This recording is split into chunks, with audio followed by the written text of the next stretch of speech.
Kyper and Bourne on Sportsnet 590 The Fan. Come on in. We welcome everyone watching on the Sportsnet YouTube channel, wherever you've downloaded our multi-platform podcast or listening on Sportsnet 590 The Fan. I'm Nick Kypreos. He's Justin Bourne, Derek Brendeo, Jennifer Rolnick, and Sammy McKee along for the ride. Toronto and Winnipeg, day off yesterday. 2 points out of Boston. Any which way or form gets you your day off. Yeah. I imagine this time of year, and I think this is actually probably an evolution from when you were playing, but days off now, like they'll barely practice in April, I bet. You guys probably practiced the whole way through. Like well, this is where the game has evolved, and this is where sleep doctors and nutritionists, sports science comes into play, and everybody outthinks everyone. There's someone smarter in the room than you. Yeah. If you can convince everyone you're the smart one, you get the money. It's a whole new type of competitiveness. Until it doesn't work. Right. Then you're just a dumbass. Which, don't rule it out, there are some people who leave in disgrace with that reputation. Leafs hosting the Winnipeg Jets tonight at Scotiabank Arena for the first time since the game in Winnipeg, guys, which gets us down a topic of what we can expect, style of play. Of course, the morning skate revealed a few different things today. Before we get into style of play tonight, yep. Where do you want to go first? The mere fact that, let me put my surprise face on. Mrázek's gone for a great length of time here. 6 weeks. Don't worry. He'll come back in round 2 and start game 1. Nah, it's not happening, but he is out for 6 weeks, and that is problematic. Why don't we go to Sheldon Keefe for his update on the Mrázek situation? Oh. Don't worry. We're just, this is me, Sheldon Keefe, doing my impression. We didn't get things organized back here quickly enough. We never throw to a clip at 3:02. No, we know on the spot out of the gate. No, I mean, listen, we sit back here. It is kind of our job. But I didn't tell them anything. I gave them a lineup. But, hey, right. Quickly before we get to that, would you guys believe me if I told you I have a tee time tomorrow or on Saturday? Mental. You're absolutely mental. You called me a fair weather golfer before, but this is whatever the opposite of that is. Don Valley Golf Course up on Yonge Street. I had 11:20 a.m. on Saturday morning. I have a tee time. It's a mud bowl. Yeah. It's gonna. I'm bringing my rubber boots and my clubs. One of your 14's got to be a shovel. I'm desperate to play. So and they're desperate to have you. Yeah, they're like, give me your money, idiot. You're gonna come out here and play in the mud. Anyways. I also I feel like for people who don't have a Sam cam, Sam is going to the game tonight. I'm going to upload a picture to the chat if I can. He's looking dapper tonight, isn't he? All dolled up. I don't know if we want a Sam cam. I can't decide if it's a good or a bad thing. No, I think the mystery is Sam. Like Wilson and Home Improvement, just keep him behind the fence. But it's only a matter of time because Sam made it abundantly clear that he was a relatively Joe Schmo on his men's league hockey team. Yeah, they didn't even know he was a radio guy. Now they do, though. Oh. So who let the secret out? I don't know. That you are a podcast star right now. I don't know. It's word spread. Word spread. I don't usually tell people that I work in radio. And now they got a different feel for our Sammy. Every time he comes into the room, it's like, we don't know what to think about the Leafs. Let's ask Sammy.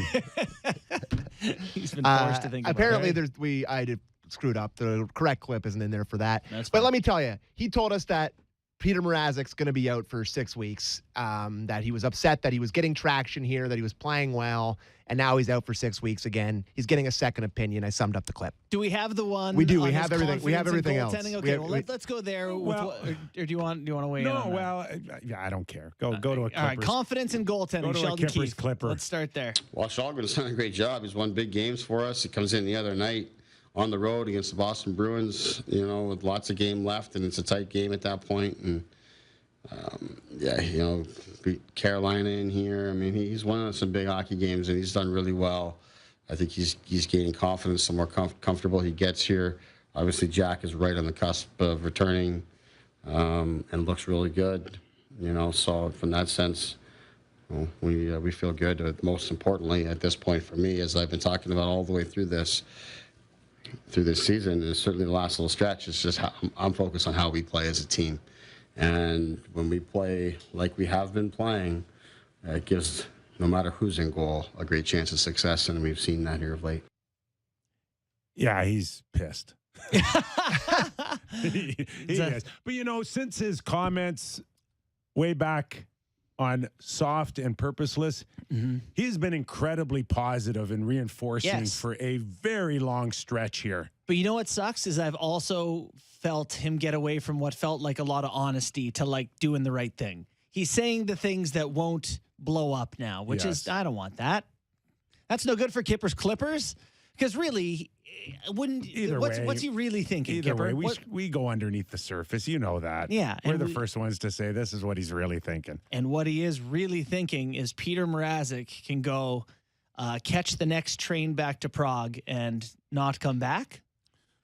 So, Sammy, you put out on your Twitter feed to my 200 followers at Superfan Sammy. What is your address? Sam A. McKee on Twitter. Sam A. McKee on Twitter. You had a poll, and in the poll was, do we think that Petr Mrázek has played his last game as a Toronto Maple Leaf? Yeah. Do we ever see Petr Mrázek play another game for the Leafs? And what are the results? So we're up to 797 votes because of Bourne's millions of followers. He retweeted it. I should have. That's okay. But I don't follow you. That would be the best. We're at 30% of people think he will play again for the Leafs.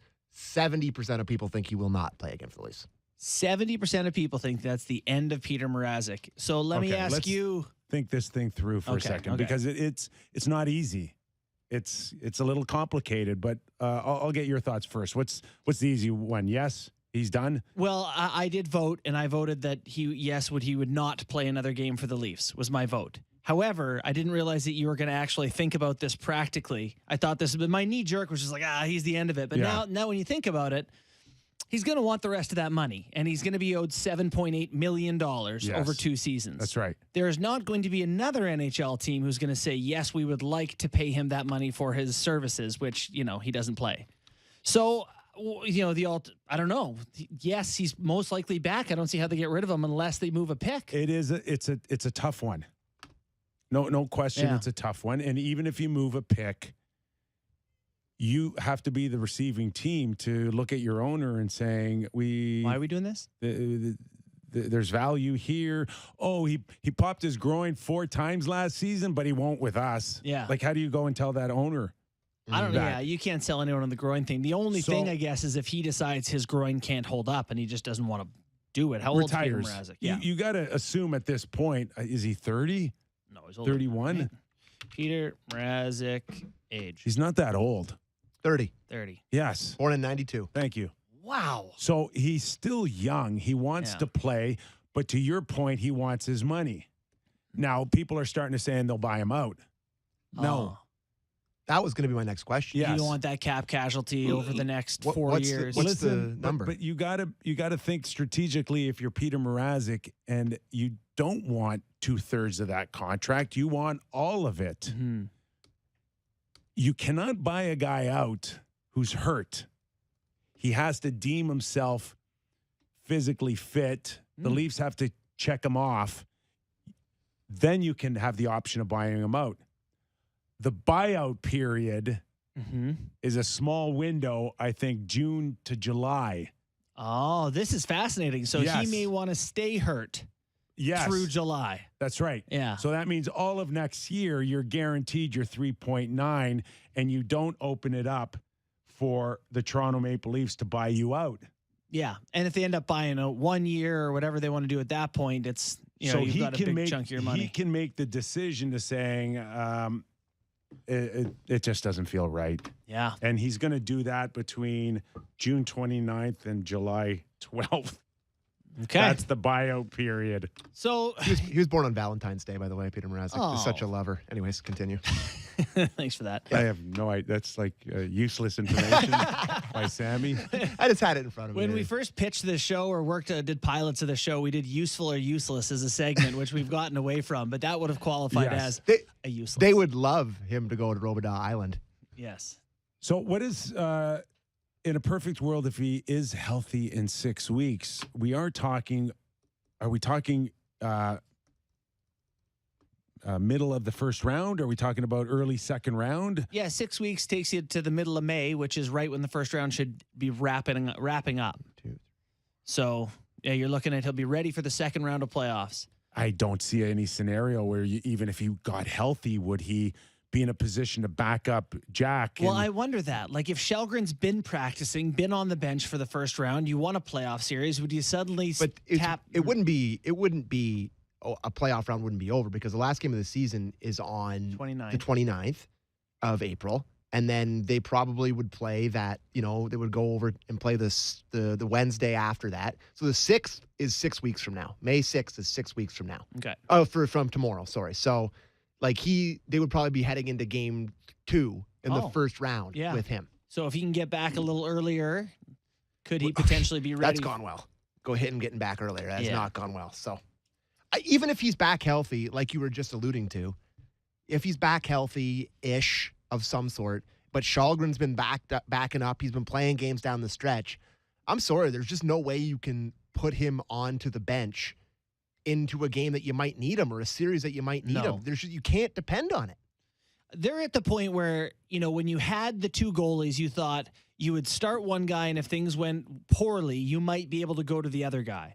They are now at the point where they are going with Campbell until he's hurt or until it's a game where they're down 6-0 and they can't win it anyway. Like, there's no moment, I don't think, where you're saying Shelgren's our guy. It's game 2. Campbell didn't win game 1. You're going to go with Shelgren. Like, that's not an option. So this is, we talked about Campbell not loving the pressure from the back. There's a whole new pressure that it's you or nothing. There is probably a second buyout window, but that would have to be around salary arb, I think, if I'm not mistaken. So you can, I think, if there's another year available, there might be an opportunity to buy that out. Okay, but that keep an eye on that. It wouldn't qualify. I think Mrázek in any scenario. That would be the only window. I think that the June-July one. But this does leave the Leafs and Kyle Dubas very vulnerable. Mrázek was handpicked to come in and be the experienced guy for an inexperienced Jack Campbell.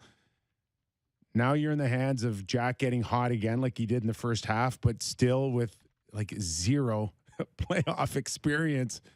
He's good guaranteed. Last year he played. Campbell was a 9.25 or something. Well, yeah, he was actually is that enough for you? Series. Is that enough? Unproven? Is that proven now? Oh yeah, 6. I speak of inexperience. I mean unproven. No, he played 6 good games. What else? What else do you need? Listen, it's dicey. We know it's dicey. It's scary, but it's what they got. They're going forward with it. Fingers crossed for Sammy and the crew. Jack Campbell, as we said to listeners earlier, cleared to play. I really think if, in fact, Mrázek finishes the game in Boston and is healthy and feeling good, there could have been an opportunity for Jack to play tonight. Without Mrázek there now, is this the Leafs being overly cautious to give him one more day of rest? Sure, with Shalgren going in tonight. You can't afford to rush him even a day and have him not be ready. So I also think, how much do you guys think the Leafs are playing to finish as high up the standings as they can? Like, I get the impression from talking to everyone, and this is not talking to anyone with the Leafs, but just people around the team, that like they're going to play a good team. They would like to have home ice, but they're not going to kill themselves for it. Case in point, the lineup tonight. I don't think they think it's their best lineup. I don't know how much you think they're killing themselves to, Shelgren tonight is a great example. They're not grinding for points. They play 15 times in 30 games here. Sometimes you just have to throw a lineup out there and hope they get her done. And like Keith said, it's not like Shalgren's been bad. Shalgren's been pretty good. Like, I think he's shown them enough to have some sort of confidence in him. They're less nervous than they were 3 weeks ago with him. Like, I mean, how much more faith would you have in Mrázek in the net healthy than you would Shalgren? It's a toss-up. Speaking of the lineup, we'll start on the back end first. Okay. Lyubushkin is out of the lineup. Sheldon Keefe gave us his thoughts on this next Kyper's Clipper. I mean, it's not my job to make those decisions. The league handles those decisions. Obviously, I'm disappointed that we lost the player in the game and put us in a real tough spot as a team as a result. And he's not available for us to play tonight. He's a guy who has been playing very well for us. So for him to not be available as a result of a play like that is tough to take. But, we will move on from here. We're happy to hear that it looks like it's not going to be serious. It's not going to hold him out for too long. We hope he continues to progress and will be available for us in the near future.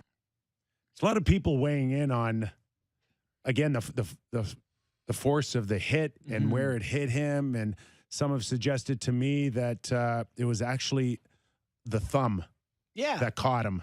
Yeah. Right? Like reaching around for... as we know on a hockey glove, that thumb... It's the only hard thing on it. Really, sometimes it's really convenient to poke somebody in the eye with it. That it could look really... You would never do something like that. It could look really like innocent and nothing to it. But that thumb can do a lot of damage. Yeah. Yeah, gloves now are pretty pliable and soft, but the thumb's a pretty sturdy item there. That's what I thought too. My first glance at it just catches him right in the button and the jaw. But it didn't seem like a direct punch. We talked about this yesterday a little bit. I have been surprised seeing some of the response to it. Some people really think it was a nothing play. Like an absolute nothing play, that Lyubushkin should have been ready for something retaliatory after hitting a guy into the boards awkwardly. He has given the Leafs that one look that they have been missing for a long time, and that is, look out. I'm going to come after you. Yeah. And he's taking, since he's been here, half a dozen legitimate runs at guys that could hurt you if you don't have your head up. It is interesting, though, in that scenario that, he makes the hit and he's skating away.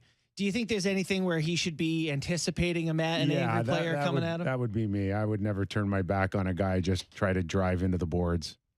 Yeah. I guess, what do you think, Sammy? Well, he's looking up ice. He separated the man from the puck. He's looking up ice. In his mind, he probably didn't think it was that dirty. He's a physical player. Yeah. And he's probably not thinking that Taylor Hall, who isn't really the toughest guy on the ice, is going to sucker him from behind. Yeah. Hey, you put on that black and gold and you just turn into a tough guy, eh? Holy smokes, Taylor Hall. Landed one on the button. So no Lyubushkin tonight. Who comes in? Carl? Dahlstrom. Dahlstrom. Your third pair tonight is Dahlstrom Liljegren. So it changes the dynamics for the lily pad tonight. Oh, Lily's been with Morgan Riley and Mark Giordano for, you say two of the whatever best defensemen in the league. So a little interesting to get Dahlstrom. I imagine that will change how he's expected to play. Carry a pair rather than be the guy. That lineup change is not as perplexing as the one I'm going to ask you guys right now, and that is Blackwell out of the lineup tonight. Coach's choice. Before we go on, let's get Sheldon Keefe's comments on the decision on the fourth line. Well, I think it's going to be a physical game. We're hoping so. I mean, all of our games have been more physical of late, and I think part of that is just our team has been very purposeful in being more physical and being more engaged in that sense. Having those guys in. I mean, obviously, Simmer missed last game. We don't want to have him sitting for too long. Blackwell probably played his best game the other night, and he'll go right back in on Saturday. But I wanted to get these three veteran guys an opportunity to come in and play in a very hard and competitive game against a team that those three guys played and it didn't go so well for us last time around. So here we go, give them another opportunity to play. Didn't have a lot of other options to take out, so that's why I talked to Blackwell about the situation. He is going to go right back in because he did a really good job for us the other night, not just in scoring, but how he played. How he helped that line, how he played us at center. And I've talked to the other three guys about, they've all three of them to me have got to continue to get better. As, Blackwell has come in and done a good job for us, and he's got a leg up on them. But those are veteran guys that we respect greatly, and we want them to continue to find their game. Kate, I've been around the game a long time. Somebody explain to me why Blackwell's not playing tonight. Well, you see, he's not playing because he played very well last game. His best game, he scored. He really likes him. He's got a leg up on those guys. Say no more. I'm convinced. Yeah. like, seriously. That don't make no sense. Thank you, Derek. Well done, Derek. That one is probably as appropriate as anything we've heard all year. Whale's vagina. Okay, that was worse. I get that there's some breathing room. And we talked about this a week and a half ago. There is no push to save your season, unlike the Winnipeg Jets tonight in a must win. Mm-hmm. There isn't that factor. But you don't have to treat games from here on in as if it's an open tryout. Okay, I'll play Sheldon Keefe in the decision making here.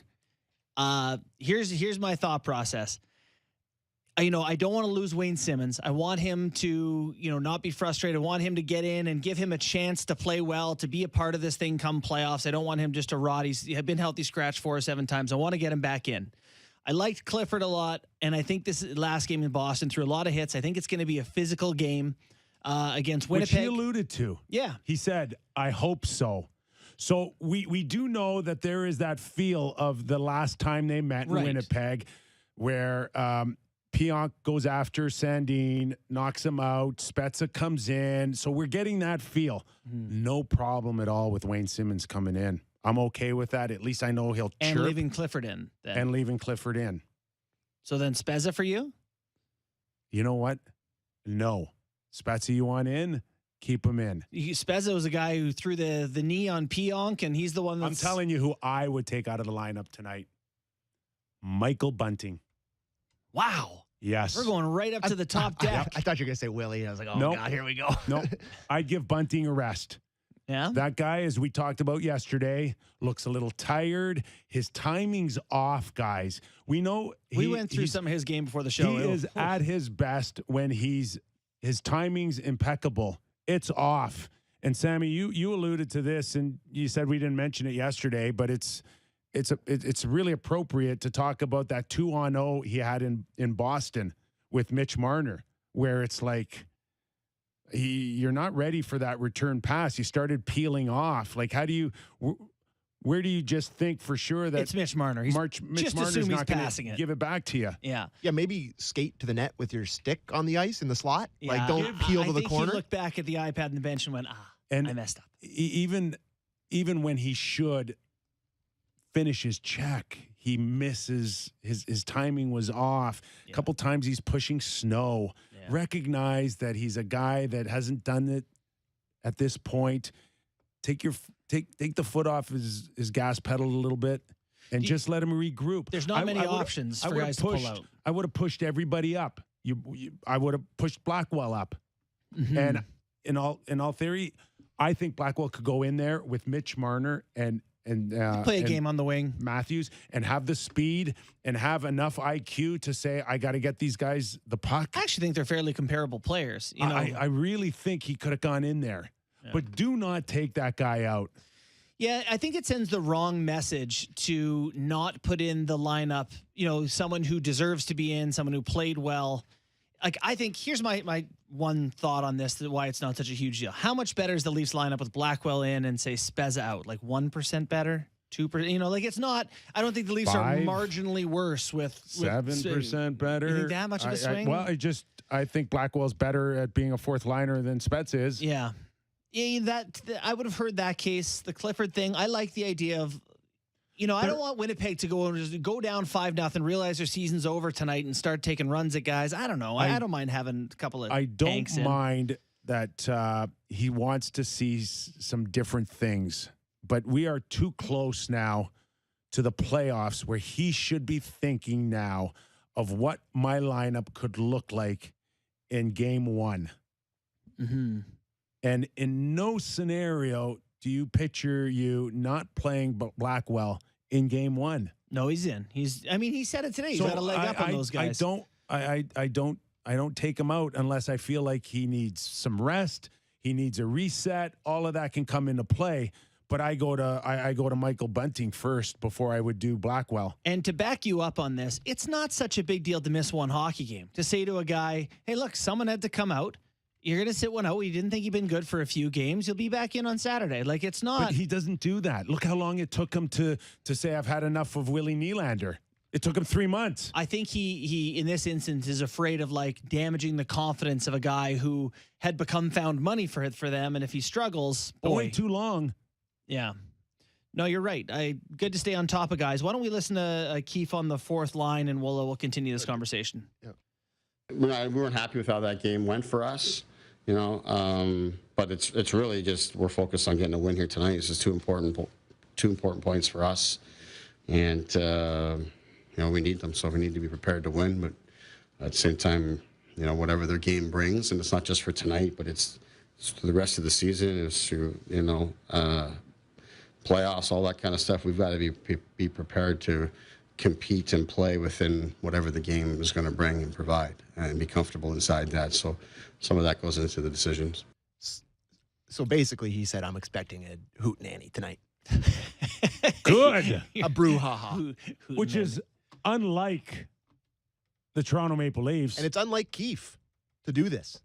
Like, So- I really feel like he thinks something's going So down. I'm fine with him bringing in Wayne Simmons. That part I get, and I'm on board for that.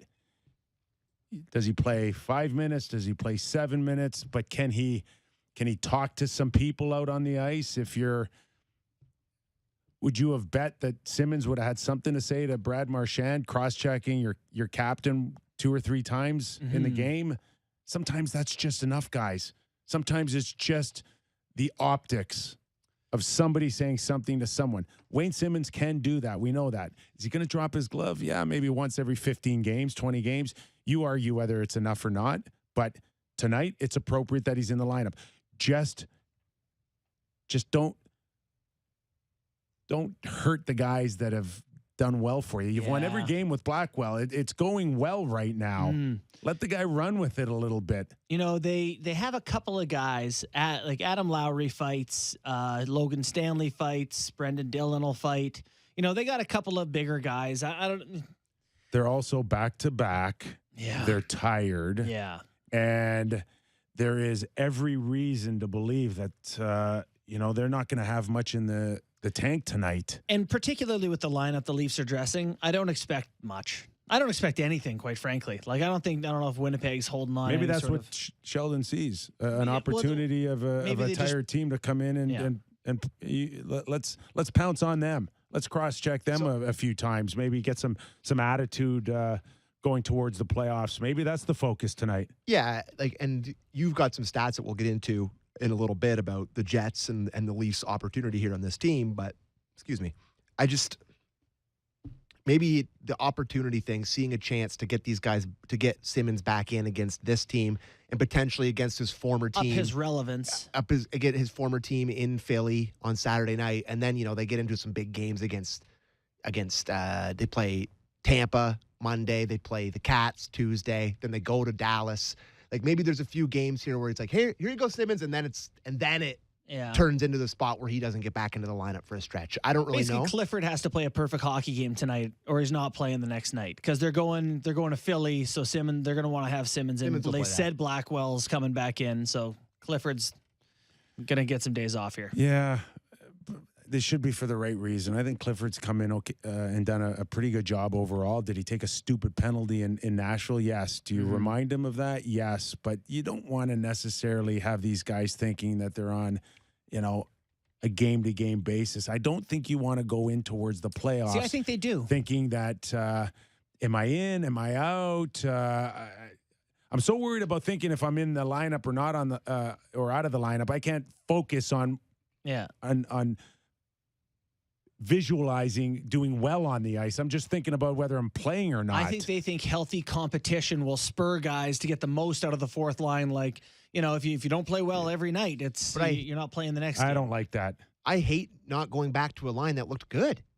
They just looked good. Why not give it another shot and then get him back in against his former team on Philly? It's actually just a weird really good point, too, just because they only played one game together. They went 1 for 1, and then they're like, back to what we did before. And it's like, hang on. Maybe that should have got a little bit more run. Yeah, you can talk me into lead. So then, I think it's fair to say the Simmons as a personality thing is maybe harder for the Leafs. Is the thing when you sign a guy who's a big name, he's famous, he's Toronto, he's Wayne Simmons. It's harder to sit him than it is to sit Colin Blackwell. It's harder to sit him than it is to sit. I hope not. Oh, for sure it is. Definitely, Kyper. For sure. It's a big deal. Simmons starts getting pissed off with the organization, hasn't played. That's not the NHL I know.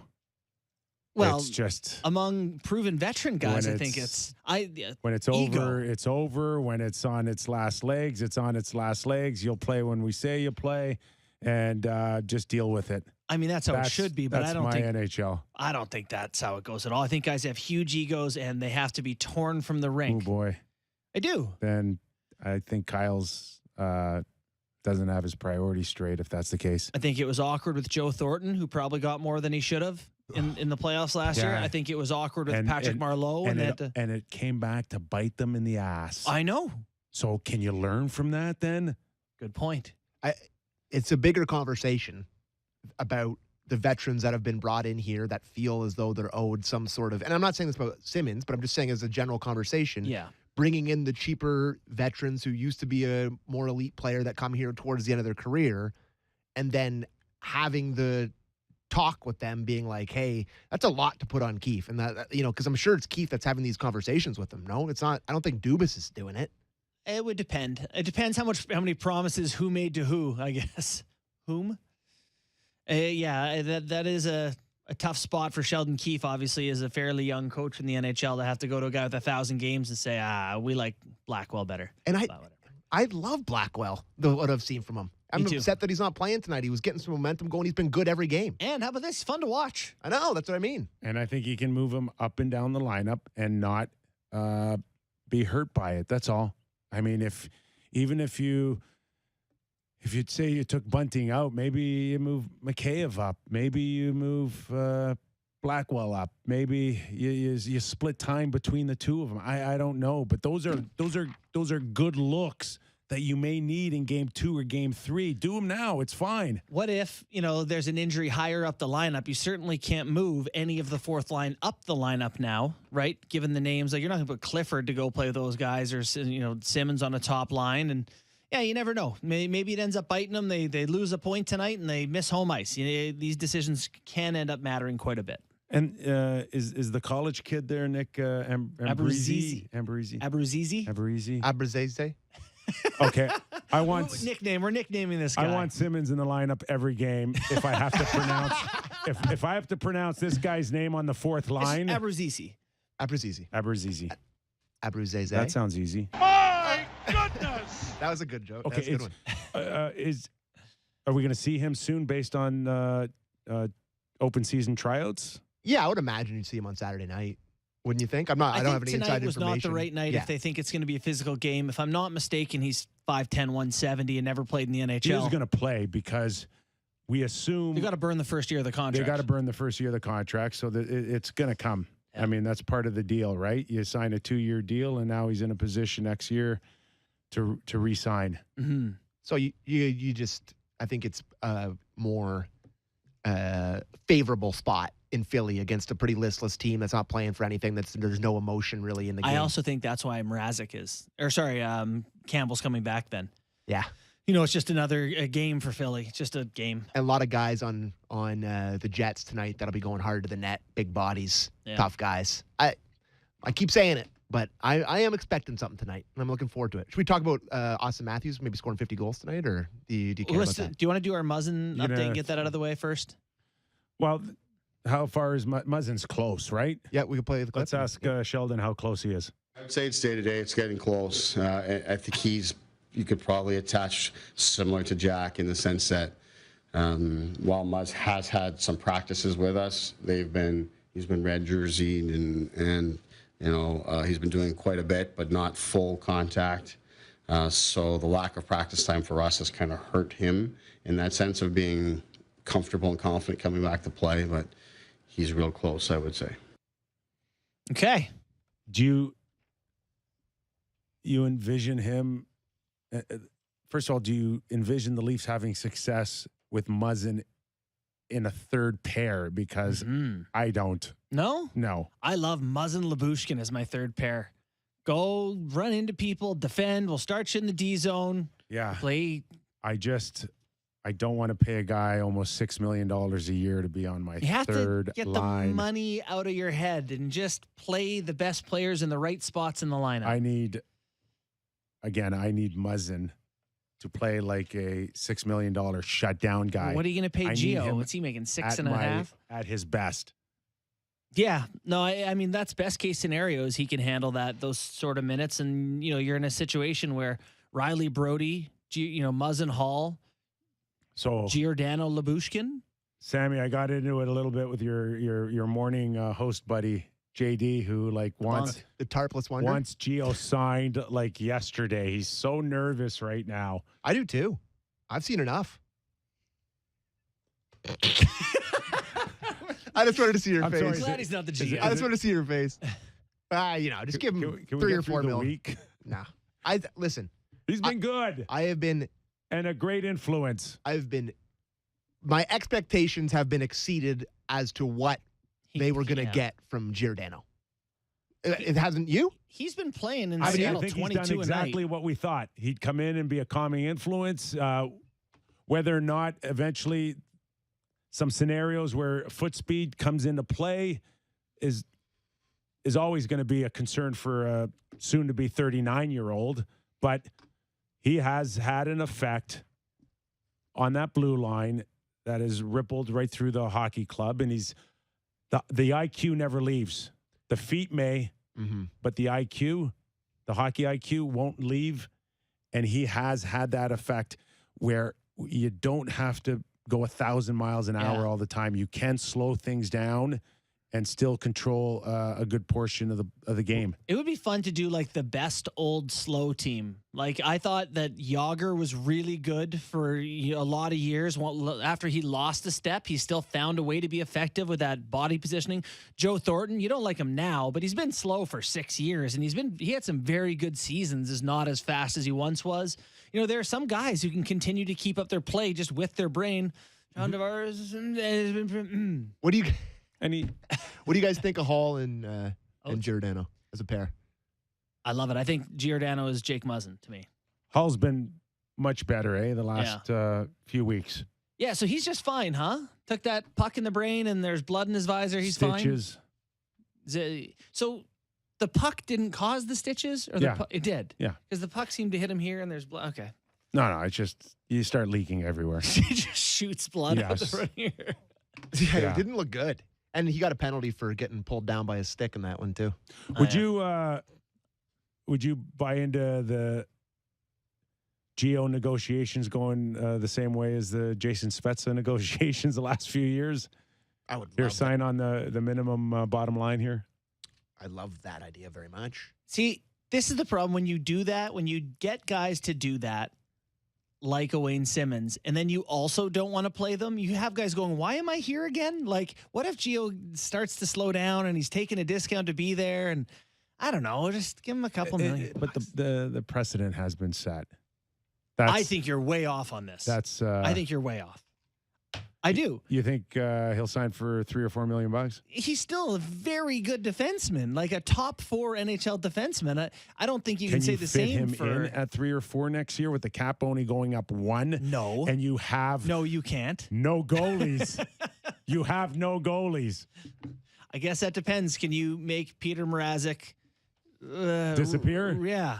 Can you find a way to do that? No, and all you of a sudden can't. you got 3.9 mil. No, you can't. The answer Plus- is no, you can't.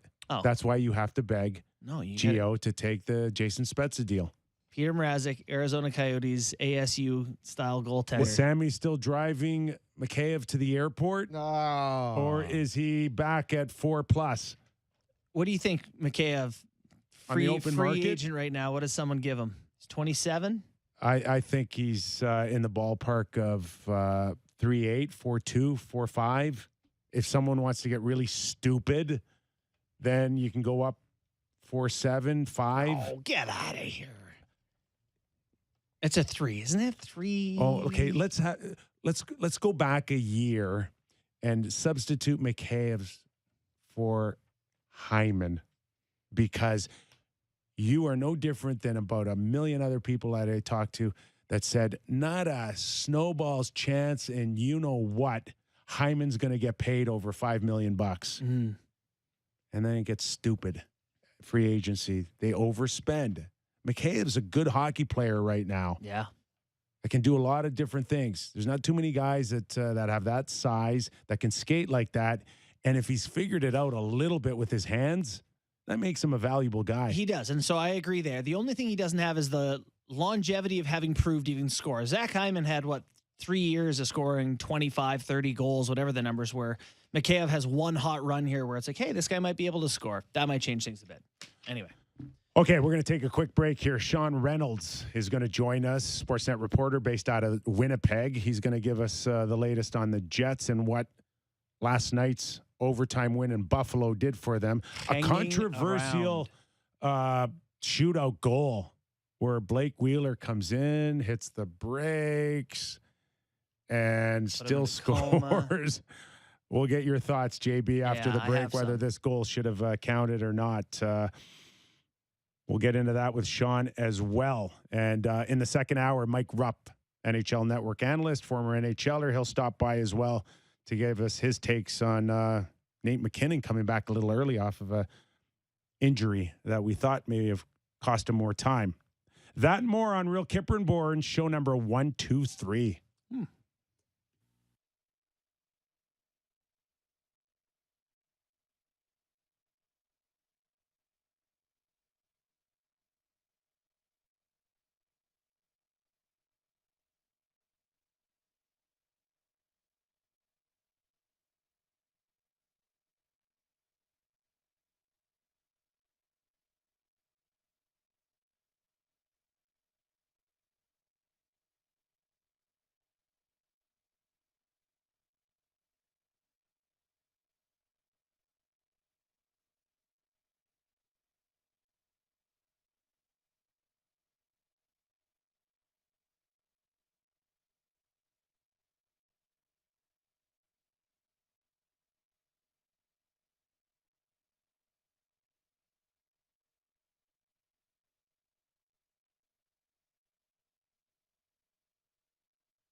Wheel, Kyper, and Bourne on Sportsnet 590 The Fan.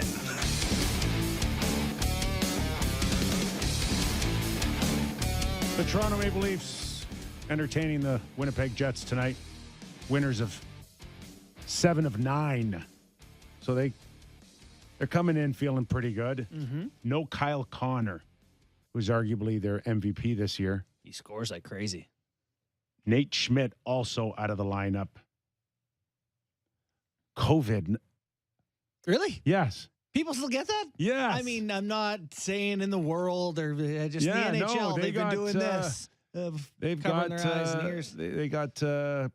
They tested positive. I guess they were 5 days now in quarantine. Is this like the first case we've heard of in the NHL? Not that it's the first case, but the first one we've heard of in like 3 months. This is like, we haven't heard this like for 2 variants maybe. Hey. Back since the days of Moo. All right, let's bring in Sean Reynolds, of course, Sportsnet reporter, covers the Winnipeg Jets. Sean, thanks for doing this, man. How are you? I'm doing great. How are you guys? We're good. So sometimes it's a cliche when you throw out must win, but in this case, is it true for Winnipeg? I think they've been in must-win territory for a long time. And to be honest, the one thing that's happened here is the Jets were quite a bit out of this. And so they not only need to win, but they need help. And the interesting part about it is the teams that they've been chasing have been falling apart around them. Like Vancouver recently has had trouble. San Jose was ahead of them. They entirely fell apart. Anaheim, Vegas is doing their best to turn this into a race. So I don't think you can call it must win because there's all these teams around the Jets that the Jets have needed to lose, and those teams are gladly obliging at this stage. So, but the fact of the matter is the playoff line should end up being around 96 to 98 points, which means the Jets have room for 3 losses left on this season, and they've got a murderer's row of a trip towards the end of the year where they got to go play the 2 teams in Florida. They got to play Carolina and they got to play the New York Rangers. I mean, you could very easily see them losing their 3 games in that block right there. And that's not even including the games they have outside of that, against 2 against Colorado and 1 against Calgary. So they really can't afford any losses. But what we've seen from them lately is the interesting part about this. They just played 6 straight games against teams outside of the playoff line, below the playoff line. And the Jets were the second best team in 4 of those games. And yet they walked out of that stretch with 10 of 12 points. So something is going on with this team right now. The hockey gods are smiling on them with the other teams losing around them and them winning games they probably shouldn't win. And it's keeping things interesting around here. All you can do if you're the Jets is just win. Play the games ahead of you, take care of that business. Do you think then that is of the utmost focus for them? Do you think there's any lingering animosity from the last brouhaha, Donnybrook, melee, whatever words have we used, Sammy? Anyway, do you think there's any lingering animosity from that, or is it just going to be the focus on hockey tonight for the Jets? Not on the Jets side, and I don't think that they would have any animosity because they walked away from that one kind of laughing and giggling about that one. I have to say I wasn't the biggest fan of how the Jets handled that situation. You know, I heard the criticism out of Toronto and them saying, the Jets were acting like they'd won the Stanley Cup by winning that game. I know Kyper is going to look at that game and probably have issue with what happened there. I mean, Logan Stanley, first off, is asked to engage with Wayne Simmons, wouldn't do it, but then when Simmons is in the box, he starts beaking him when he's in the box. And then later in the game, the celebration he has at the end, I didn't understand the celebration at the time because they didn't really get to fight. So it's almost like he's celebrating, rubbing it in Wayne Simmons' face that, they mugged Austin Matthews and they got away with it. The refs got in and broke everything up. And so it seemed like a kind of a na celebration of, I know we got you guys angry and you're all fired up, but we walked away with the points and you walked away not getting your retribution. So to me, if anyone's heated here, it's the Leafs. They're the ones who are kind of sore about the way things went. The Jets seem to be just fine with how that went. So I don't think the Jets feel they need retribution. They feel like they can walk in and just focus on the 2 points in this game. And if, to be honest, Toronto lost their cool in that game. They stopped focusing on winning that game and started focusing on getting back at the Jets, which they never did. if they keep that focus going into this game and, kind of lose the plot like they did last game and lose the 2 points, that's exactly what the Jets want. And I'll tell you this about Pierre-Luc Dubois, who was the guy I see really kind of started that whole thing there. This is just the way he plays. He plays right up to that line, so he doesn't have to get up for games like this. His natural state is going to be going out and, kind of throwing an elbow or roughing up Austin Matthews or Mitch Marner or whoever he can get his hands on. He toes that line really well. So I do see this being one of those things where the Jets can start something, get the Leafs fired up, and if they don't handle this properly, they're going to find themselves on the wrong side of the score the way they did in Winnipeg earlier in the year. Sean, we've done a lot of shows here with the Leafs, and the tone that we got out of Sheldon today from his press conference is that the Leafs, especially with the fact that they're playing Wayne Simmons, really suggests to me that they will be the aggressors on this, and they will be out there. And I can't see a scenario, guys, that we don't see Simmons and Logan Stanley square off. I don't know. Wayne tried to do it numerous times in that last game and never really pulled it off. So I don't know that's the way it goes. I'll be completely and totally honest. I think it's a mistake for the Leafs to go down that road. I love the idea of standing up for your guys. I love that kind of hockey. And you know what? If you're a team that can handle it right, and maybe they've learned their lessons since then. I know that the last game the Leafs played against the Boston Bruins was a rough and tumble game, and they handled that well enough to come out on the right side of it. But the one thing that the Winnipeg Jets do when it comes to their power play, the numbers will tell you it hasn't been the best power play this year. But when they get into those kind of games where it's not just a penalty and they're out on the power play, but when they feel like things are getting heated, that seems to bring a little bit of extra juice to their power play. And that's how they bury teams. That's how they buried the Leafs last time they played. So when you get Scheifele and Wheeler and Josh Morrissey and Pierre-Luc Dubois out with that extra man advantage, if Wayne Simmons is running around doing things and creating penalties, the Jets have this uncanny ability when these games get really heated to really capitalize on the power play. So if the Leafs want to play the game that way, I can tell you right now, the Jets are hearing everything they want to hear. They played last night. They could be a little tired. Like you guys said, they do not have room for losses. So if the Leafs want to, in a way, hand the Jets a victory because they want to go out and get retribution in this game, the Jets are going to be all for it. I'm sure they're happy with everything they're hearing.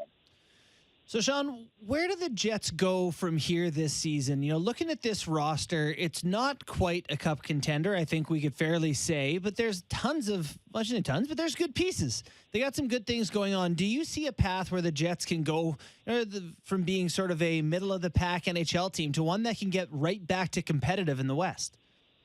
Okay, so the storyline that you keep being sold here in Winnipeg is that of the Calgary Flames, who last year were an absolute dumpster fire, and now all of a sudden they changed their coach, add a few players, and all of a sudden are looking absolutely terrifying heading into the playoffs. That's what the storyline you keep being sold here in Winnipeg. And the one thing about this Jets team is when they do turn it on, they're capable guys. This is a team that I think I just would think that, most of you feel this way as well, that this is a highly underachieving Jets team.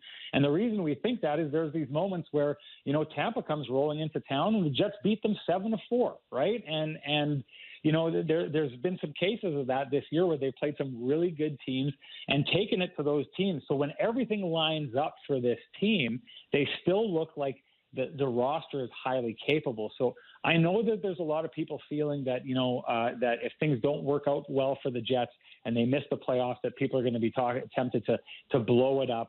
I think the pieces that you would need to move off of aren't necessarily easy to move. And the one thing that has happened here is Dave Lowry has moved in, and he's a different guy than Paul Maurice, but they've kept all the same kind of philosophies and structures in place. So the one place that this Jets roster hasn't gone is with a new coach, with a new philosophy to entirely change things up the way that they did in Calgary. And I do think that Kevin Cheveldayoff really, really believes in this group of players, and that's, maybe that one last bullet in the chamber that they haven't pulled the trigger on here in this market is going and finding a different coach with a different philosophy that could approach this team in a different way and maybe get the result that has been lacking so far. So I know a lot of people and guys, a lot of journalists in this market think differently than I do. What I've heard, the way that the Jets fairly stood pat at the trade deadline and are still trying to make the playoffs, I think shows a high belief in them from their general manager. I wouldn't be surprised if that belief extended into the offseason and we saw more or less tinkering rather than fully tearing apart this roster. I think they like what they have here. They believe in it, and I wouldn't be surprised to see them give this roster one more chance with another coach. Really? So Lowry's is that kind of a foregone conclusion? He will not take over as a permanent coach? I mean, I would think so. His numbers until very recently, until this stretch of hockey, again, that they've put up all these points, but they really haven't looked good doing it. Before that, he was basically a 500 coach. So I wouldn't necessarily, it's a foregone conclusion, but this isn't one of those situations where, like in Montreal, where Marty St. Louis has made this look like an entirely different team and certain players have absolutely come alive. The Jets don't look that much different than they did under Paul Maurice. And again, a lot of that will have to do with their following the same systems. Maybe Dave Lowry will be able to go and say, listen, I come from the Sutter school of coaching. I can give you different results if I have time in the offseason to build different strategies and different plans. So maybe that is still there. But, as far as tryouts go, what he's done with the team since he took them over does not scream a guy that needs to be given a second chance. And like I said, if you're Kevin Cheveldayoff, you need to sell to your owner that, yes, we have something here. We just need to get a drastically different direction going with a different coach. I don't think you get that with Dave Lowry. So if that is the bullet in the chamber they want to use, I think you have to find a new coach to use that. Sean, I'm told we got to let you go. You're a busy guy. Really appreciate your time, man. Thanks for doing this. Anytime. Thanks for having me, guys. I'd love to do it again. Sean Reynolds, Sportsnet reporter based out of Winnipeg, of course. Okay, Sammy, you're in my ear telling him, let him go, let him go. I'm like, I'm not saying anything. You won't shut up. I'm not holding him back. The last question, I was like, oh, boy, here we go. He said some good stuff there. I like got him out just in time. I actually really like that the Jets Flames parallel. I think it's an interesting one. You know what? I think the Flames are going to ruin a lot of teams. Seeing a team do what they did. You know how rare is that? I don't know if it's that simple, guys. No. And I was the first guy that said you will never win with Johnny Hockey and Sean Monahan leading the way. And I might be wrong. One I'm wrong, and the other one I'm right? Because Sean, unfortunately for Monahan, it's gone completely south for him from the third line, the fourth line, healthy scratch. But Johnny Hockey, Daryl Sutter's the best thing that ever happened to him. Yeah, it seems like he's got him focused on the whole game. His plus minus, say what you will about it, he's like plus 50. So if we just substitute Johnny Hockey and Sean Monahan, then we got to look at Winnipeg and go Scheifele and Wheeler. Can you still win with these two guys leading the way in the next year or two? There's contract issues. I think, if I'm not mistaken, can you go to Cap Friendly real quick? Yes. And I think, if I'm not mistaken, Scheifele still has 2 years. Wheeler has, I don't know, 3? No, more, I think. 4? No, sorry, you're right. So it's just 2 more for Wheeler after this season. Yes. So this plus 2, Scheifele is this plus 2. So they're not going anywhere anytime soon unless you want to think about moving one of them. No move clause, entire no move for Wheeler, and a modified no trade for Scheifele. And Wheeler's been a lot better. 8 points, I think, in his last 6, 2 and 6, including a goal and this shootout goal last night where everybody's sitting there going, okay, he comes in and he's almost pivoting backwards, but how many times have you seen it? What are your thoughts? Well, Kuznetsov scored the same goal on Buffalo 2 nights earlier, where you dial it down. It's Patrick Kane was the pioneer of the go so slow it's painful and shoot it into the net play. Here's what I think of that play. People are like, did he go backwards? Did he go forwards? Quibbling. You and I broke down the frame by frame. To me, it just violates the spirit of what a penalty shot is. And so I don't like it. The idea is, no defenseman, you go take your shot. Go take your shot on the goalie and see if you can score. You could, in theory, take a half an hour creeping down there inch by inch. Well, you could.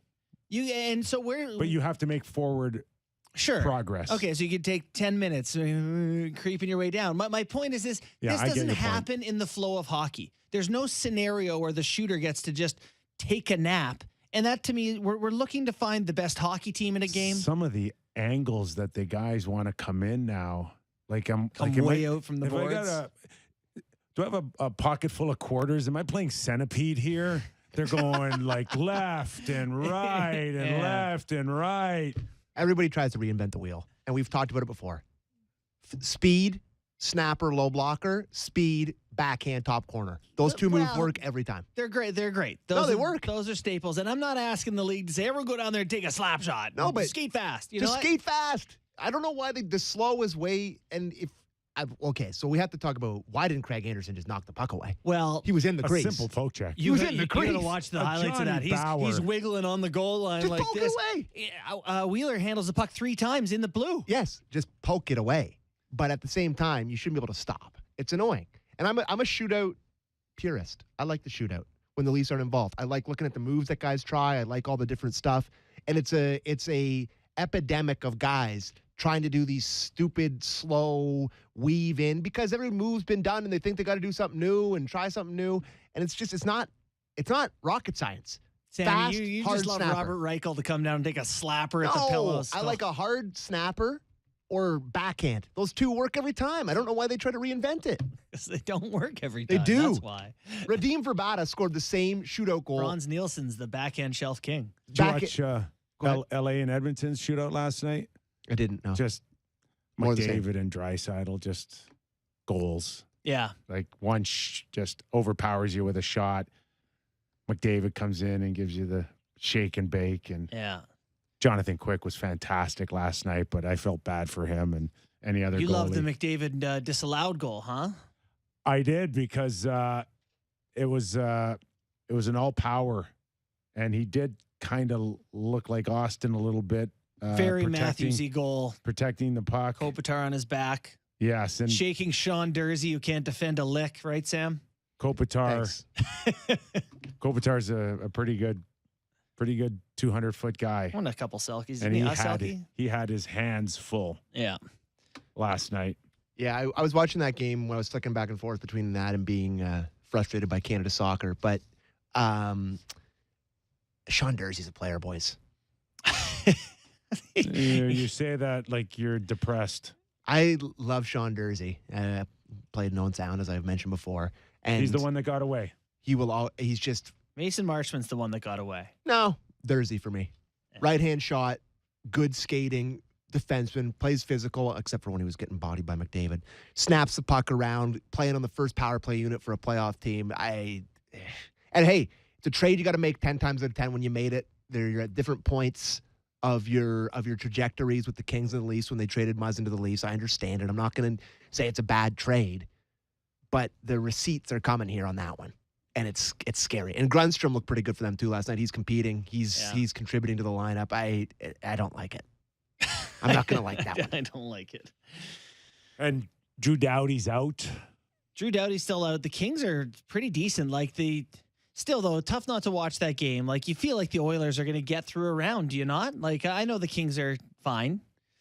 Their goal differential of -2 or whatever they are. Like the Oilers have by far what looks like the clearest path through a round of postseason hockey.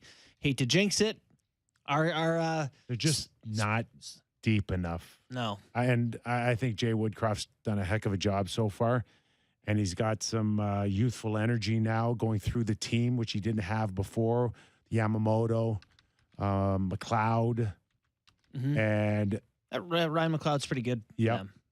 Yeah. And who am I missing now that just came back as well? Well, they got Derek Brassard, Yamamoto, Puljujarvi, Archibald. Archibald. Yep. Yeah. In your face, Archibald.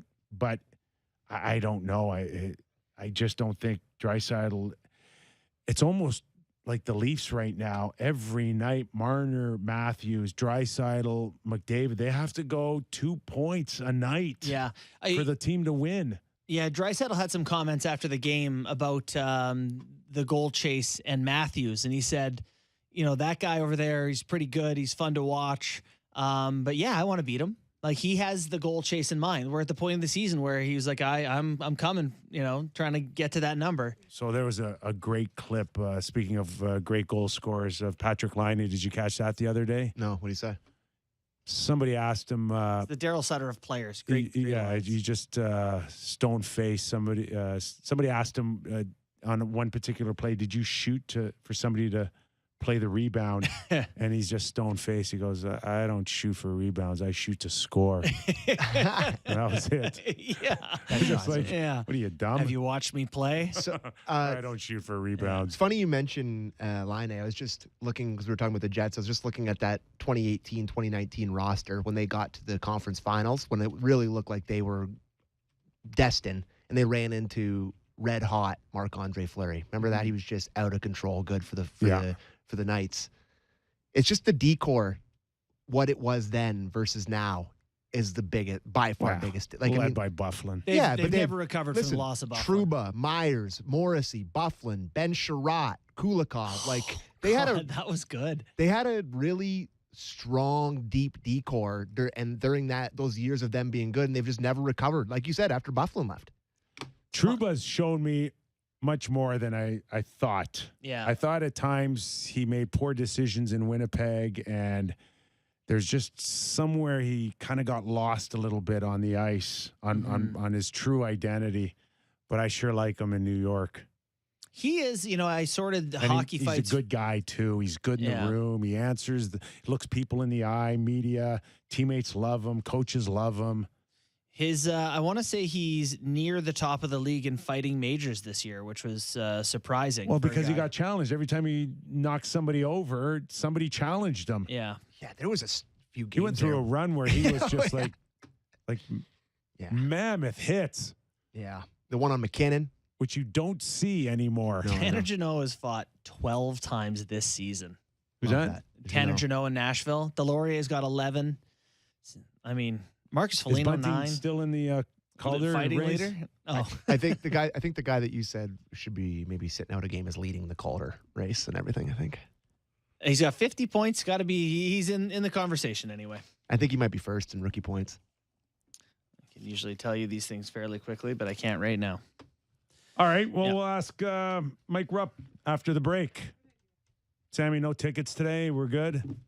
We'll do it after the break. We'll do it after the break. All right. Mike Rupp, NHL analyst for NHL Network and Stanley Cup champion. We'll get his thoughts on maybe the Blake Wheeler breakaway. Yeah, Bunting in the lead by 1 point among rookies. Okay, Nick Kypreos, Justin Bourne, right back at you. You're listening and watching Real Kyper and Bourne.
Wheel, Kyper, and Bourne on Sportsnet 590 The Fan.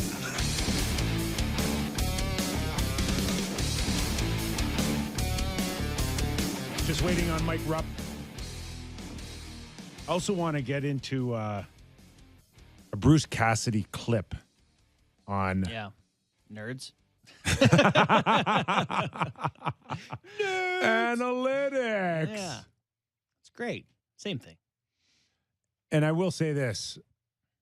Working with you, I've never spent that much time on it before or, took the time to, and I'm thankful that you are into it a lot more than anyone I've ever worked with in the past. And there's parts of it that I've enjoyed, and it has helped me connect the dots. Yeah. And it many times it's kind of reinforced for me the things that I've seen optically as well. Yeah. And I think Bruce Cassidy has an excellent clip that we're going to play a little later on in the show that I want everybody to hear because I think he nailed it pretty good, Yeah. JB. Yeah, I think stats give a lot of credit to, stuff. Your eye test is backed up by a lot of numbers, not really contradicted. Let's ask Mike Rupp because he's got a great combo of old, new school. Rupper, how are you, pal? Thanks for joining us. What's going on, fellas? Hopefully right. you guys are all good. We are all good. Just to finish off this thought here, are you one to spend more time on the analytics, or do you just kind of stick with your gut feel watching the game?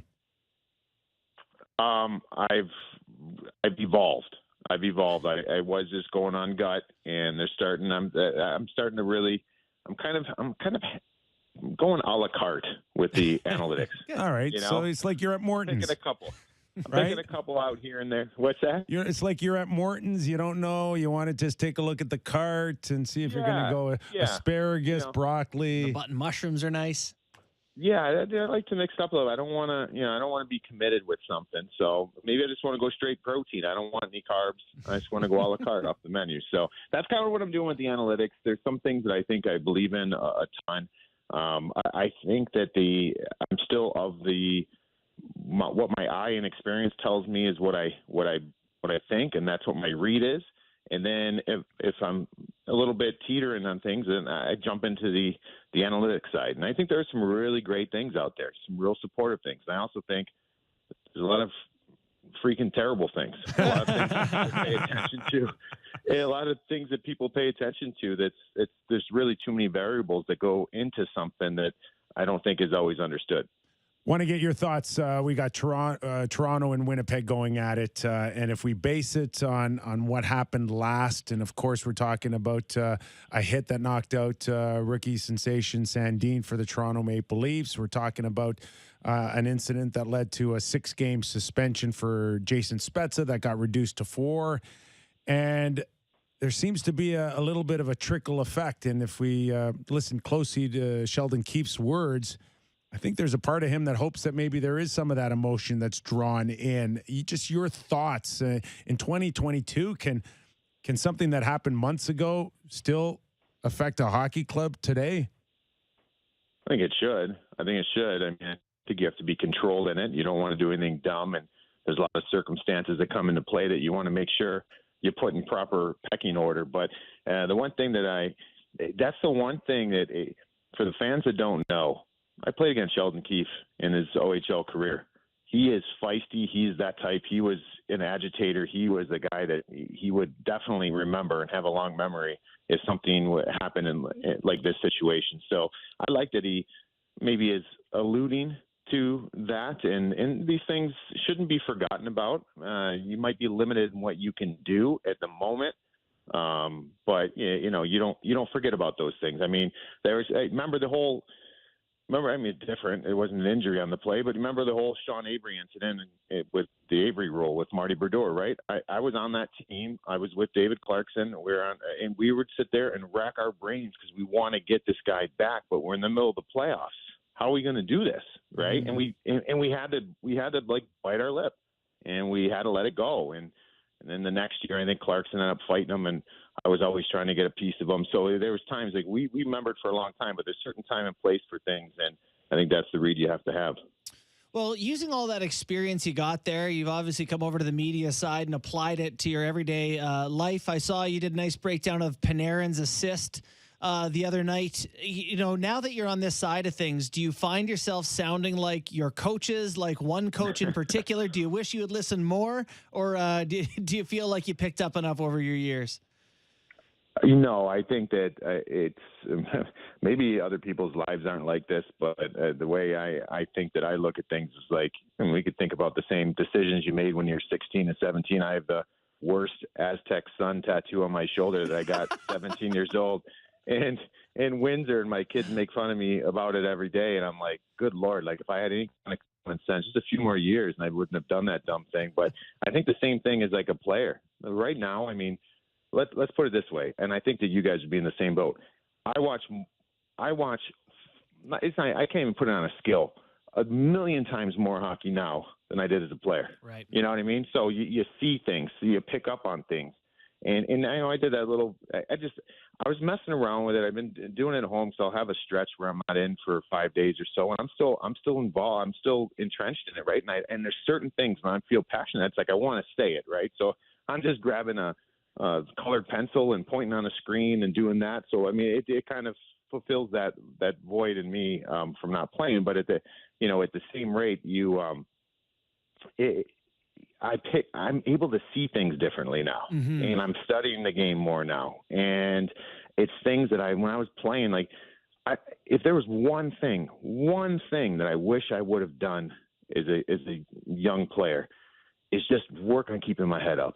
Just keep your head up. I mean, what an easy game when you keep your head up. By the time I learned how and actually that the game slowed down enough when I kept my head up is when I was too old to have the speed to play anymore. You know what I mean? Like there was my last couple of years where I'm like actually had my head up and I'm seeing plays develop. And we all can think that, but in that moment it's go, go, go, go, go. And you're not really processing everything along the way. You're just trying to get by. So, now I'm able to sit there in that video with Artemi Panarin the other night, just like, wow, why didn't he make that? I would have made that pass if you guys recall the play. He comes over the blue line as a late trailer in Braden Snyder, and it's there. Everyone in the arena knows. He knows. That's where I'm going. Yeah. It's like a 4-on-3 rush.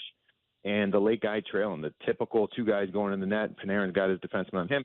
And as soon as he crosses the blue line, like he could just lay it into an area and let Brady get it. And I would have done that. I would have been like, oh, that's a great play. But what he does is he's like, I want to make sure that Brian Dumoulin comes with me and he can't go back. And he kind of makes a little dip inside and goes outside. Dumoulin turns his feet, and then Panarin just feathers one back, and Braden Snyder walks into one from the slot. And I'm like, I saw that first play as a player. I would have made it, and Dumoulin would have recovered and kind of probably squashed the play. Like these things now that you're able to see, I find it incredible, and the game's getting more and more skilled, and we're seeing more and more of it. God, I sometimes I fantasize about going back and playing with what you know today and wisdom. And the first thing I would have done was just every time I had the puck, I would have found a way just to take a deep breath. And the difference between certain players are out there is that willingness just to hold on to the puck a split second longer and take that deep breath, and how things change in a split second. And it's the ones that can slow the game down, mentally, are the ones that have the most success. And then they can see three options where we saw one: dump it in and chase it, right? That was my only option. No, it was. And maybe it was more to the type of player that I was. It was always, you get the puck and all you're thinking is go, go, go, go, go. And I don't think the high-skilled guys think that. And even though Connor McDavid looks like he's saying go, go, go, that's just natural for him, and he's able to process things. Like his mind is everything, and his vision's everything. I mean, we all rant and rave about his speed, and it's incredible. But, I mean, the game's really slow for him, I feel like. You know what I mean? Like when he watches it and seeing things happen. And I still remember one of my first NHL training camps, Scott Gomez. And if you remember when he busted in the league, he won Rookie of the Year, but that's back when Rookie of the Year got 50 points.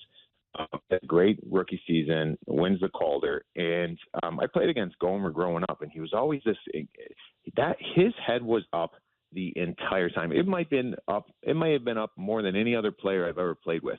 Scott Gomez just skated around. He sat back in his stride. So his torso was up, his head was up, and you could see everything. You know what I mean? And it's like, all I did is like, my head was, I kind of looked in the corner of my eye up ice.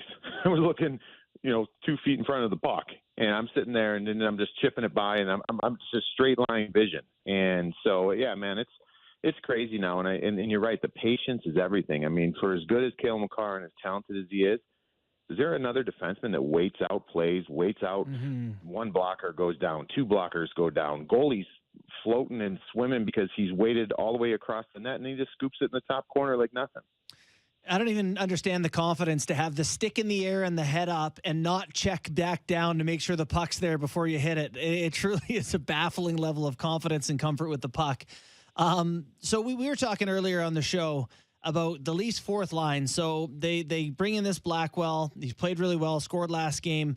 They wanted to get Wayne Simmons back in today, and so they're sitting Blackwell. So they got a fourth line tonight of Clifford, Spezza, and Simmons. That's the best they can do in terms of a big physical fourth line. What are your thoughts on fourth line construction and how it needs to be? Kyper doesn't think the Leafs have your typical fourth line and that could hurt them. I think the Leafs now, the brass believes that having just speed and energy can be effective in a guy like Blackwell. What are your thoughts on fourth line construction? I'm kind of the old school and have a way that I think it looks. And, I will say this though, just to kind of, I can see on both. All I care about is that I'm getting contributions from the fourth line and third line. And what does that mean? Does that mean goals? I mean, that's ideal. If you can get any kind of, that's icing on the cake. But what is, the first thing that we know for sure is they're going to get less ice time than the top 2 lines or top 3 lines. The fourth line's not going to get as much ice time. Okay. So that's fine. If you want to go a different route and not have physicality really being highlighted, and that's fine. But what are they doing with that time? Are they impacting the game and changing things in the game, momentum in the game? And momentum, we know, could be changed a bunch of different ways. But are they doing it? If they are, then you're fine. You're good. And I think that you're okay. But chances are, if physicality is not a priority for you, chances are you're relying on a little more offense to make up for something, right? And if your fourth line is getting 10 minutes, good luck with getting consistent offense from it. You know what I mean? Or 9 minutes, 8 minutes, 7 minutes, whatever it is. So I just feel like as long as they're contributing consistently, zone time, just tiring the team out, getting a change at the right time, I'm okay with that. I would prefer the physicality because playoffs, I think you're going to need that. But, hey, if you can get contributions from your depth guys, most likely every single night, then whatever floats your boat. But that's usually not the case.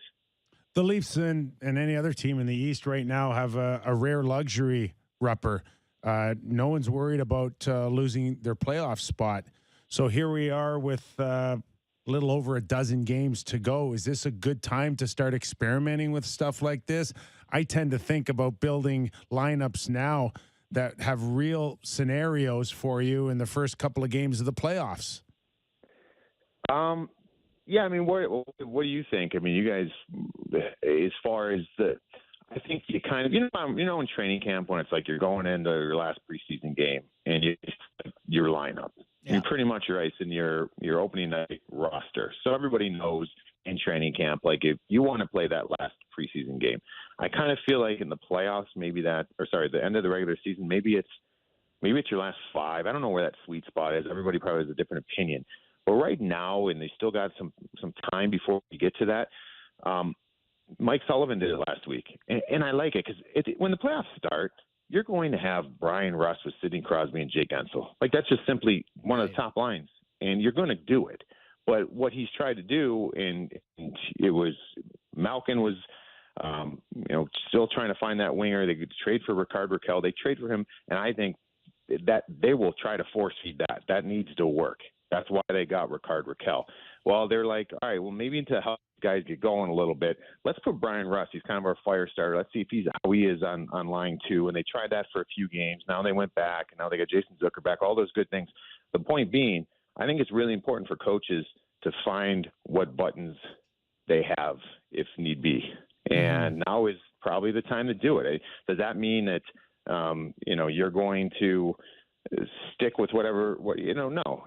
But I think that you need to have an idea. You don't want us to be like, oh, we need a spark here. What should we do? Should we move up this guy or move it? Well, no. Hey, remember for that 4-game stretch a couple weeks ago, this worked. Let's try it. I think that's something that's very important to have. One thing we were teasing before you came on, we wanted to get you to weigh in on, was Nathan McKinnon fighting Dumba and potentially hurting his hand. We both, I think, enjoyed that McKinnon would, took up the mantle for his teammate there after Rantanen got run. But it does bring up a conversation of, do you want your elite guys fighting when there's such a risk for injury there? Yeah, I don't think it depends what player it is. I mean, do I want Jack Hughes fighting? No. Do you want Matthews to fight? He doesn't play. That's it. But I do. I actually do for him, because I feel like he needs to, and that's why. And I don't think I've been on here with you guys since that. But that's why I actually think that incident outside was a very good thing for Austin Matthews' career. He needed a moment like that, and I think he got it there.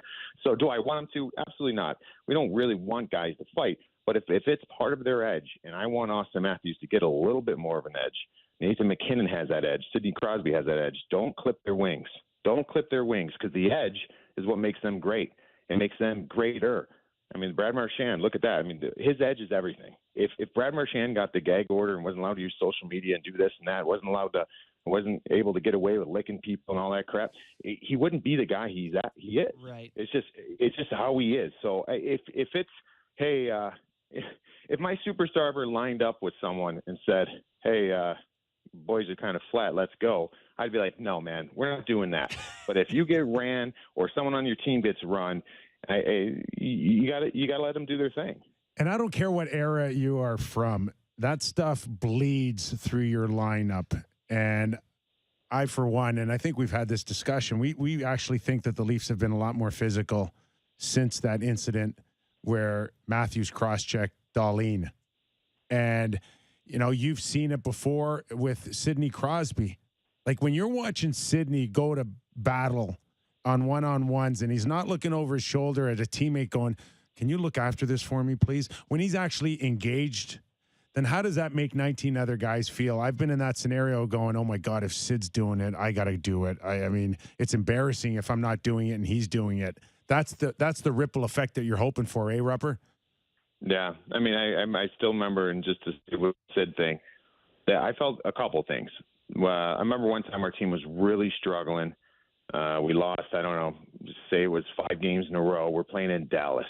And you can look it up. Sidney Crosby fought Matt Niskanen when Niski was in Dallas. And they line up for a face-off. We're getting spanked in Dallas. So it's like another loss is coming. And Sid goes, and they kind of get into it a little bit, and they drop the gloves. And I remember, for me, we were all pumped that Sid did that. Like, it showed that emotion and gave us a lift. But I took that personally to me.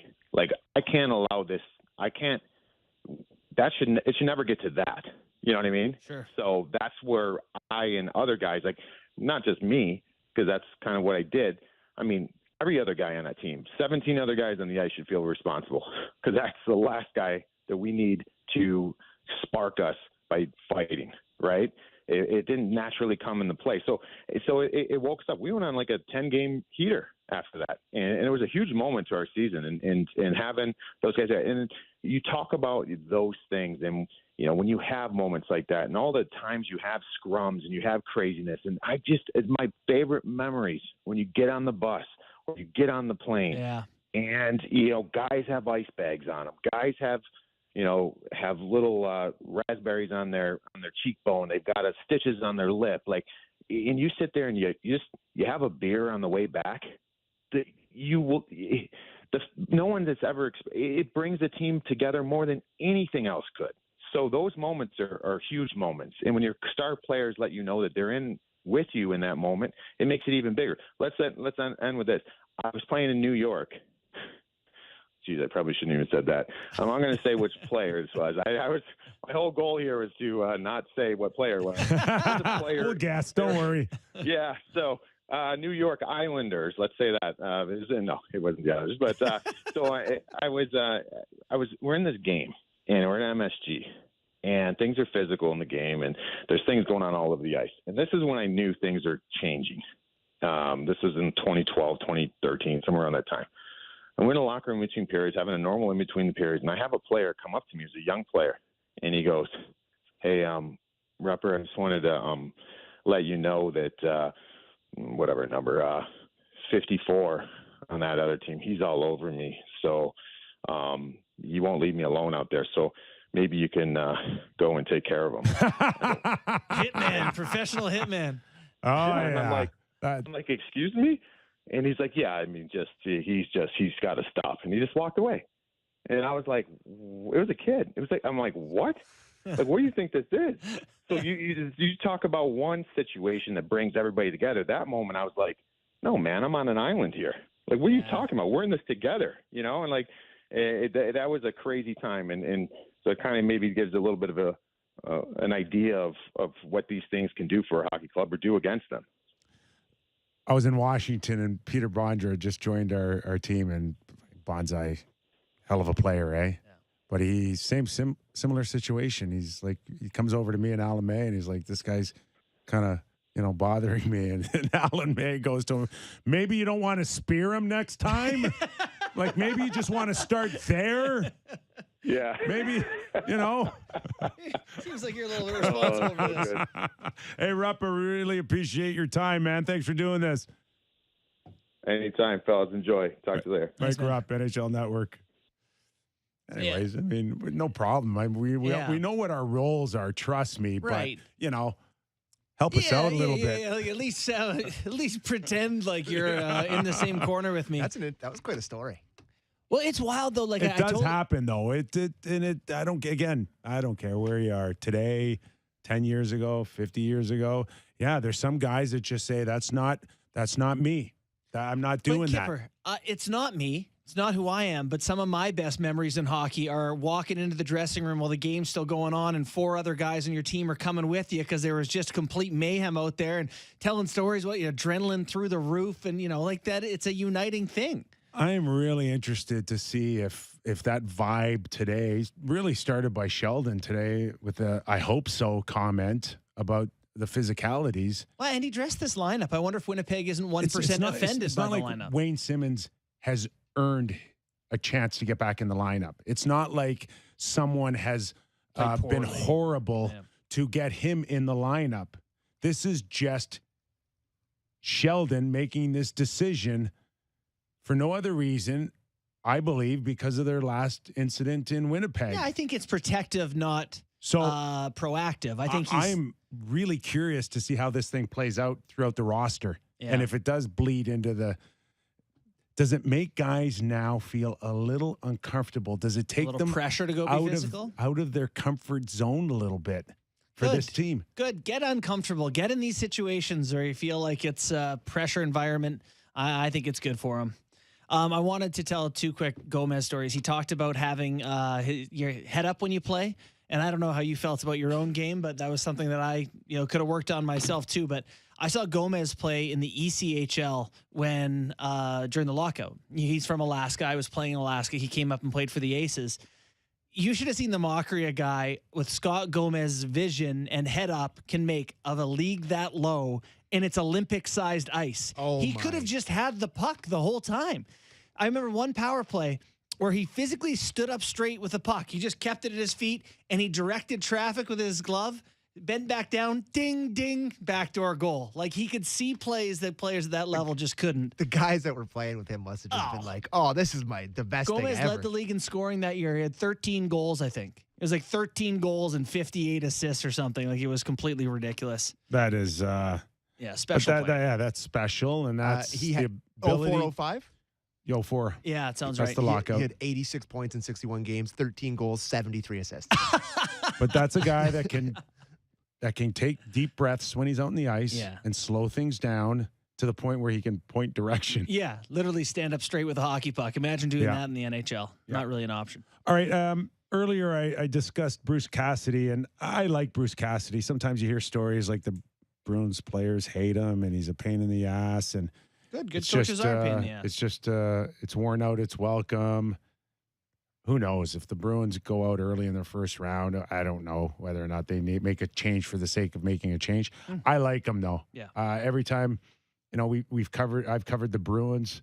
I welcome listening to this guy. He just doesn't talk for the sake of talking. I think he tries to make some good points, and one of them was on analytics. Do we have that clip? We do. It's a little on the longer side, about 2 minutes. All right. Well, we'll get out of it if we get bored. But it's pretty good the whole way through. It's really good. Yeah. So let's just have a listen. Well, they'll always give us the next look. We'll have the jersey analytics on our desk this morning, where they're vulnerable, where they're good, et cetera. And that can go to every category. So you can take as much out of it as you want. We can't go in as coaches in a pregame meeting and tell them, okay, New Jersey's 15th in neutral zone. You know what I mean? Like, you'll lose the players. But for us, it's a tool. Okay, they don't defend the blue line well. All right, I'm not saying I'm just using this as an example. They enter with puck possession a lot. So, okay, so our neutral zone defense tomorrow needs to be, if that's the case, needs to be really rock solid, so we force some dumps because they're not used to that. They don't generate off a forecheck.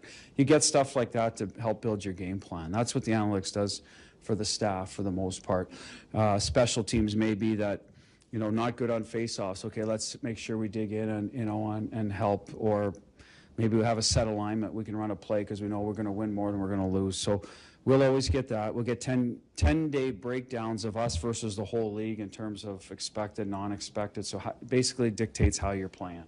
And they actually label it. There's 4 quadrants. There's high activity, poor, vanilla, quiet, and there's good type of thing. So you can sort of see where your team is over a stretch of time. And you could probably make those 5-game segments, whatever you want. We've chosen 10 because that's a fairly accurate, number of data that you can sort of say, okay, are there tendencies developing in our game we like and don't like? So that's how we use them. We'll make a few calls a year if there's a number in there that's looks off. Okay, how come? How do you calculate? At first it was how do you calculate, because there are a lot of different columns in there, and a lot of nerds upstairs inventing new columns too. So, and good for them. Gives them something to do, keeps them busy, keeps them upstairs, not downstairs. But some of those columns, then you end up, oh, that's a good one. I like that one. So, like anything, there you go. And we have 2 good guys up there, by the way. They're good nerds. Okay. All right. So. Right there. That is the best part right there. You like the throat clear at the end? Oh, yeah. Keep the nerds upstairs. It is good. It is good. I have seen over the years, so when they tried to integrate this stuff, when the nerds, and air quotes on that, were like in the room with the coaches trying to get them to use the information, the dynamic's no good. It's better to have them presented with the information and have a go-between. They don't speak the same language, right? Like you can't, the communication is literal different languages. That clip is the quantification. Is that a word, quantification? Sure. That clip is what Rupp said quantified, with taking bits that he finds interesting and how you apply them, right? Sure. Because I think it's a sort of it's a bit taboo to bring it up still, but good coaching is figuring out how you use it, right? Like that's a perfect clip. What were your thoughts, Kyper? No, I do want that information. And it's interesting even to hear Bruce Cassidy say that even if we tried to explain it to them, we'd lose them. Yeah. So that tells you that they just got the attention span of a fly. Well, so much of coaching is right? How do you get the guys to do these things without making it feel like they're in school? Because these guys play sports. They're not school guys by and large. The interest, what I took to is the idea of, all right, you get this massive amount of information and you go through it and you go, okay, New Jersey's awesome at entering the zone to the puck. Look, statistically, they're the best in the league. How do we make them dump the puck? And then you can come up with a game plan and say, let's make them uncomfortable, get them somewhere that they're not. So you can see how data can lead to actual coaching.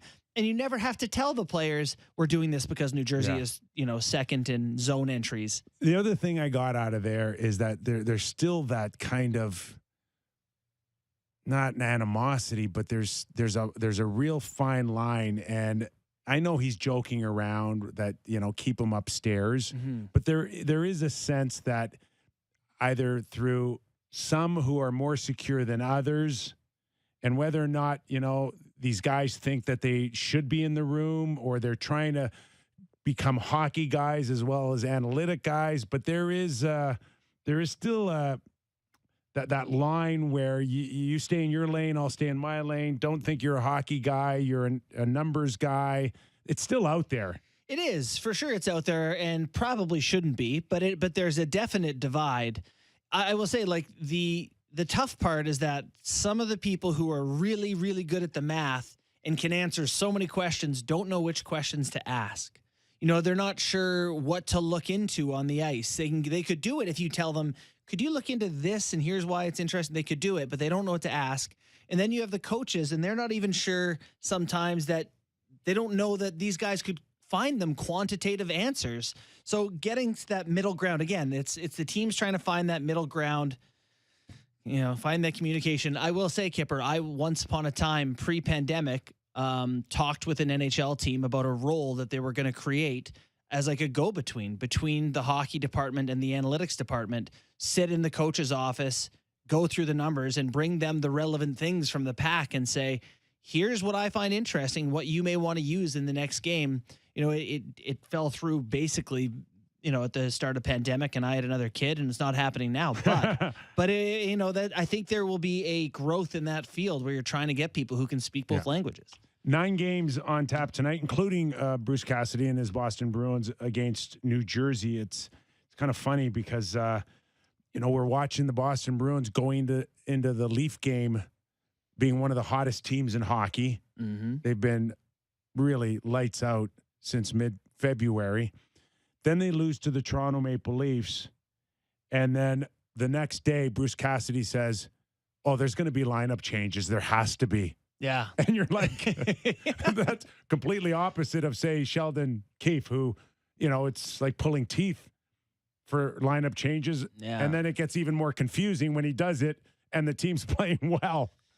Yeah, it is a thing here that we've noticed, right? That he's very married to some people have to be in certain places in the lineup, and so we haven't seen a whole lot of turnover throughout the years. We'll see how that works out come playoff time, but. So what do you have, JB, on your best bets tonight? Because I'd like to know the odds of Wayne Simmons dropping his gloves tonight. I think they get better and better as we get to puck drop. Yeah.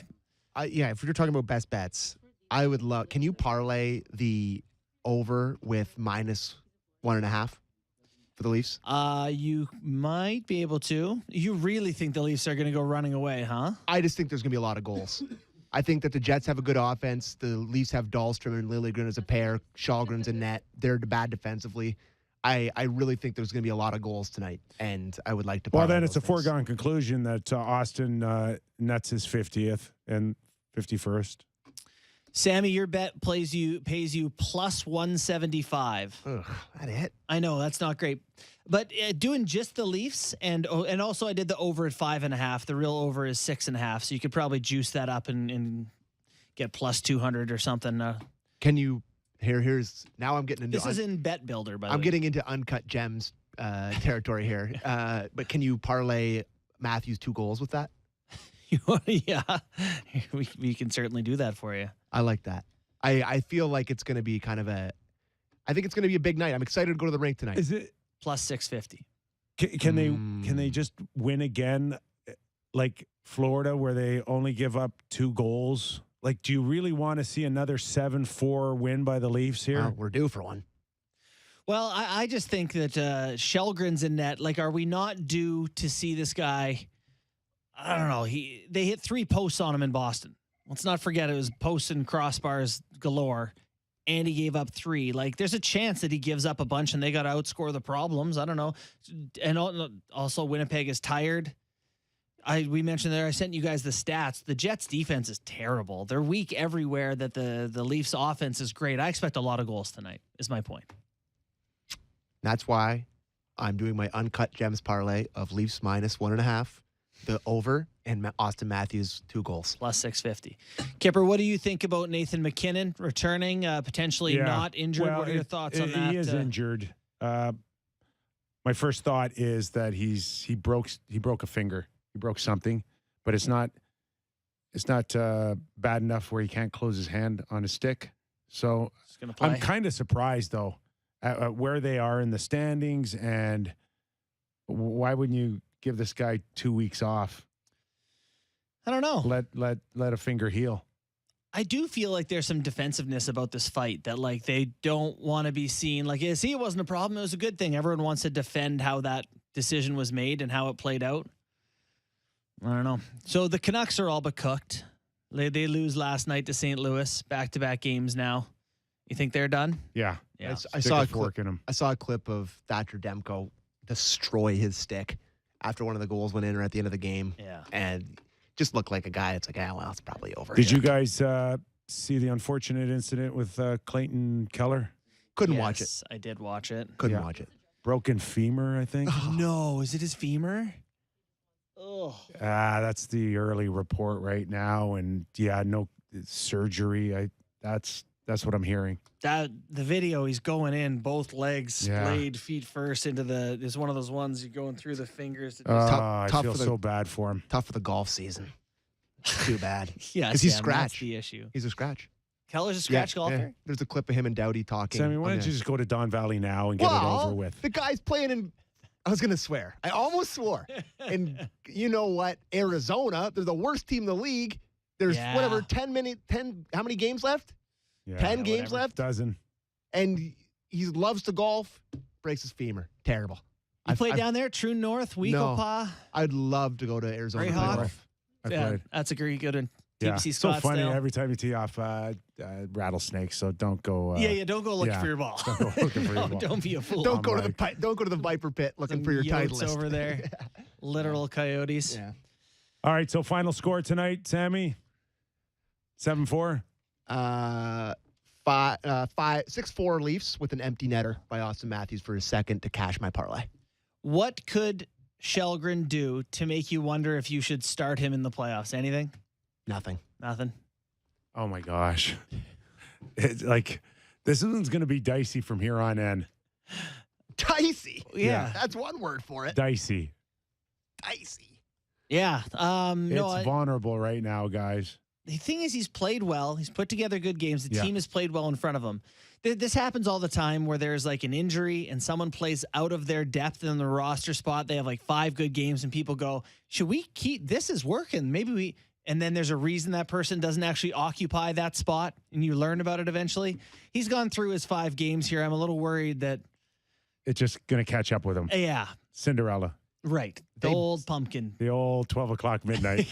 They beat him clean. They hit some hard posts. Boston. Yeah. Sammy's going to have to start chanting, Jack. No, I'm not going to start chanting anything. Jack. I'm a professional. I'm a big J journalist. I sit in the press box. Big J I journalist. don't cheer. I don't do anything. Big J Zigzags, what's your team called? Yes, the Zigzags. Yeah, they're listening right now. Yes. Okay? Yeah. You are going to be like the Mark Messier of your men's team, where after the game, nobody leaves until Sammy leaves, and they find out where Sammy's going, and then you go. Yeah. Because I'd rather walk into a bar with Mark Messier than with Brian Noonan. Guess what? Sammy's going to a Boston Pizza in Oshawa. And that's where the Mark Messier comparisons stop. Sammy, horses out of the barn, baby. You are the cock of the walk. Oh, stop. Sorry, I didn't mean to say Oshawa either. It's Owen Sound. Owen Sound. Yeah, whatever. All right, Toronto and Winnipeg tonight. We'll see if the Leafs can keep the momentum going.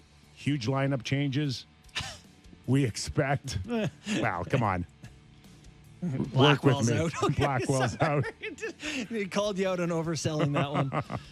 I hope Sheldon didn't oversell a little bit of this. Hey, I hope so. Yeah. Go get them. Go get them.